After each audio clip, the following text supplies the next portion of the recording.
Hello friends, welcome to my YouTube channel Literature Quest. So here I am with my 30 MCQs as you all know. So let's start today's video. So my first question is, which play of Shakespeare has been regarded as one of Shakespeare's most assured artistic success by T.S. Eliot? तो T.S.. Elliott ने William Shakespeare के हेमलेट को तो बोला था artistic failure. ठीक है, तो ये तो आंसर नहीं है। एंड इन्होंने उनके एक प्ले को आर्टिस्टिक सक्सेस भी बोला था। नेक्स्ट ऑप्शन बचता है किंग लियर, तो वो उसका आंसर नहीं है। ओथेलो भी इसका आंसर नहीं है। तो इसका सही आंसर है हमारा option number A, Coriolanus. Artistic success बोलता उन्होंने Coriolanus. Next is, who invented the term sprung rhythm? तो स्प्रंग रिदम को किसने इन्वेंट किया? तो स्प्रंग रिदम जो है उसमें मतलब जो पहला फीट होता है वो स्ट्रेस्ड होता है, जो फॉलो किया जाता है अनस्ट्रेस्ड सिलेबल के साथ। तो 19th सेंचुरी के टाइम पे इसको स्टार्ट किया गया था।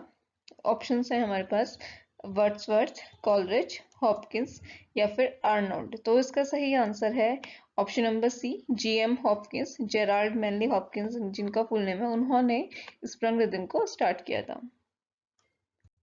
Next question, who among the following is not a pre-Raphaelite? Pre-Raphaelite school of poetry, जिससे काफी पोएट जुड़े थे, पेंटिंग से ये मेनली रिलेटेड था। ऑप्शंस हैं ए स्विनबर्न, ये तो थे। क्रिस्टीना रोजेटी, ये भी थी। विलियम मॉरिस, ये भी थे। तो जो नेक्स्ट है सिल्विया प्लाथ, ये प्री रेफलाइट की मेंबर नहीं थी। सही आंसर होगा हमारा option number D, Sylvia Plath, because यहाँ पे नॉट लिखा हुआ है और ये तीन तो है ही है।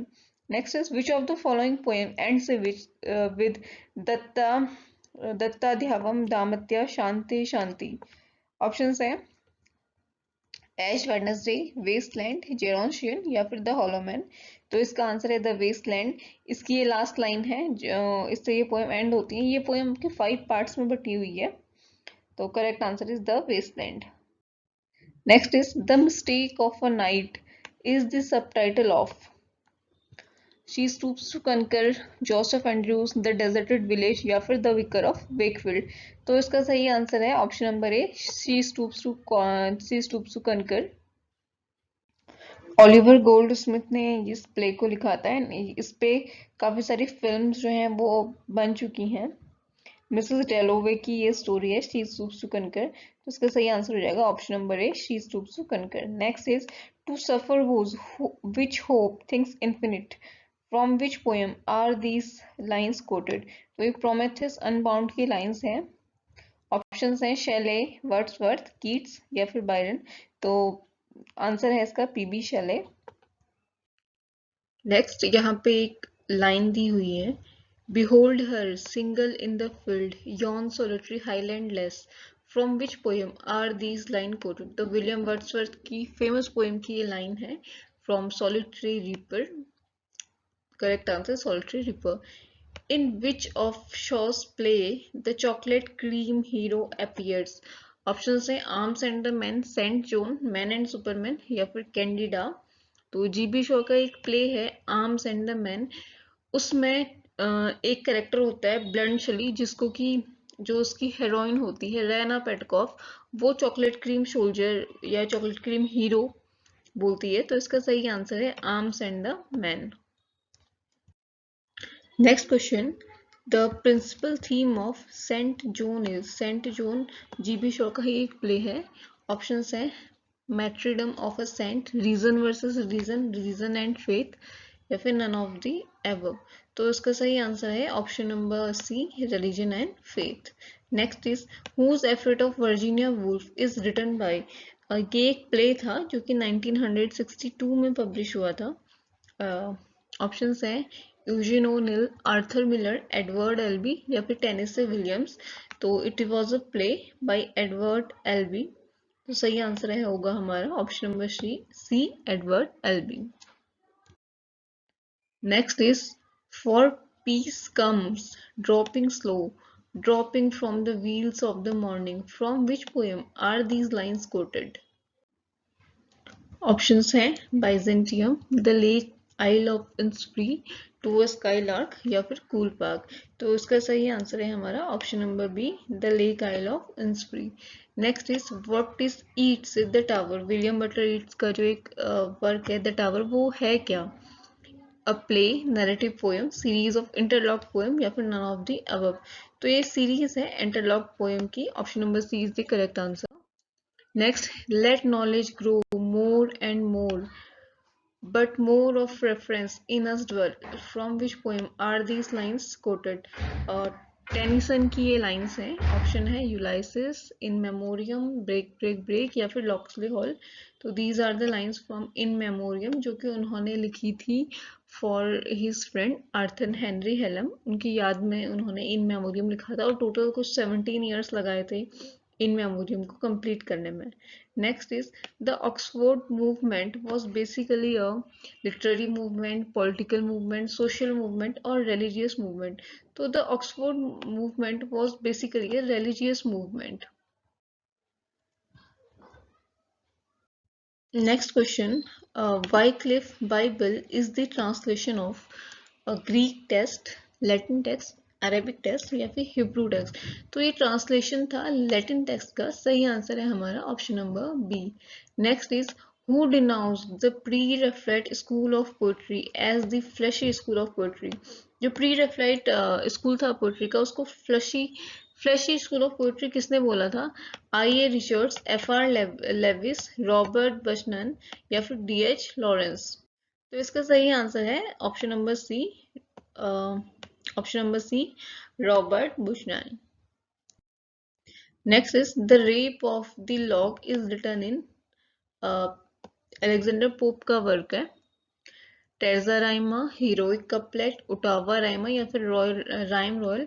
तो हीरोइक कपलेट काफी फेमस था पोप के टाइम पे। उनके काफी वर्क जो है वो हीरोइक कपलेट में ही लिखे थे उन्होंने। तो it was also written in heroic couplet. तो हीरोइक कपलेट राइमिंग लाइंस का एक पेयर है। Next is which of the following poet wrote the poem entitled Dover Beach? Tennyson, Arnold, Browning या फिर मिल्टन। तो ये जो लिखा था वो है मैथ्यू आर्नोल्ड के द्वारा। तो सही आंसर होगा हमारा Matthew Arnold. Next question, who celebrated Cromwell's return from Ireland through an ode? Option है बेन जॉनसन, मार्वल, मिल्टन या फिर वर्ड्सवर्थ। तो उसका करेक्ट आंसर है option number B, Marvell, Andrew Marvell. Next is I change, but I cannot die. What is it that change but cannot die according to Shelley? Options हैं the world, the cloud, the west wind और the skylark. तो इसका सही answer है option number B, the cloud. According to Shelley, the cloud can change but can not die. इस poem में जो आई है वो क्लाउड को ही रेफर करता है। तो करेक्ट आंसर इसका option number B. Next is who defines essay as a loose cell of mind? Quincey, Arnold, Wordsworth और डॉक्टर जॉनसन। तो करेक्ट आंसर है यहाँ पे डॉक्टर जॉनसन। उन्होंने डिफाइन किया था ऐसे को as a loose cell of mind. Which play of Shakespeare was inspired by Thomas Lodge Rosalind? Thomas Lodge का एक प्ले था रोजलैंड, उससे इंस्पायर होकर विलियम शेक्सपियर ने एक प्ले लिखा था। Twelfth night, much ado about nothing, as you like it या फिर अ मिडसमर नाइट्स ड्रीम। तो इसका सही आंसर है option number C, as you like it. ये थॉमस लॉज के प्ले से इंस्पायर होके उन्होंने लिखा था। Next is identify the novelist whose novels are called Waverley novels. Austen, Walter Scott, Fielding या फिर नन ऑफ द अबव। तो वॉल्टर स्कॉट जो है उनके उनको उनकी नॉवेल्स को वेवरली नॉवेल्स कहा जाता था। Option number B is the correct answer. Next, one of the tales in Chaucer's Canterbury tales is in prose, which of the following? तो ऑप्शंस है हमारे यहाँ पे the Pardoner's tale, the Parson's tale, the Monk's tale या फिर the nights tell. तो दो story थी यहाँ पे जो प्रोज में बोली गई थी। एक तो थी the tale of Melibee and second थी द पर्सन्स टेल। तो यहाँ पे हमें ऑप्शन नंबर सेकंड के साथ जाना होगा, तो correct answer is option number B, the persons tale. Next is Aldous Huxley took the hint of for the title of his novel Brave New World from Shakespeare's Winter's Tale, Twelfth Night, Tempest या फिर Macbeth। तो Tempest से उन्होंने idea लिया था brave new world का। Correct answer होगा हमारा Tempest. Next is Matthew Arnold Thyresis is a elegy on the death of Keats, A.H. Clough, Arthur Hallam या फिर एडवर्ड यंग। तो इसका सही आंसर है ऑप्शन नंबर बी, A.H. क्लो। जो रग्बी स्कूल में उनके फ्रेंड थे उन पे उन्होंने ये एलिजी लिखी थी। Correct answer is option number B. Next is in which novel of Hardy does Sue Bridehead appears as a character? Option है Jude the Obscure, the Mayor of Casterbridge, Return of the Native and Far from the Madding Crowd. उसका सही answer है option number A, Jude the obscure.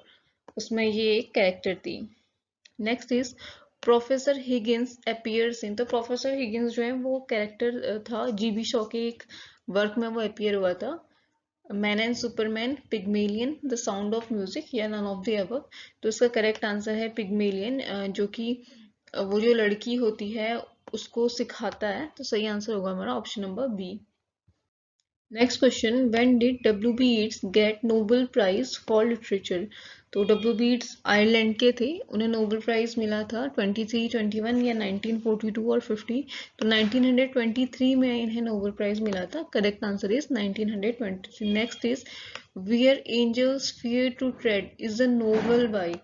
तो ये जो line है where angels fear to tread, ये mainly आई थी अलेक्जेंडर पोप का एक वर्क था एन एसे ऑन क्रिटिसिज्म, उसकी लाइन थी कि fool rushes where angels fear to tread. वहां से ये लाइन ली थी एम फॉस्टर ने, और उन्होंने नोवेल लिखी थी where angels fear to tread. तो इसका सही आंसर है option number B, M Forster. इसमें ये क्वेश्चन भी पूछा जाता है कि from where the lines have been taken. तो ये लाइन अलेक्जेंडर पोप के वर्क से ली थी बाय एम फॉस्टर। तो ये कुछ क्वेश्चंस थे आपके लिए। आई होप आपको वीडियो पसंद आया होगा। So thank you for watching and please subscribe my YouTube channel Literature Quest and a very best of luck for your exams.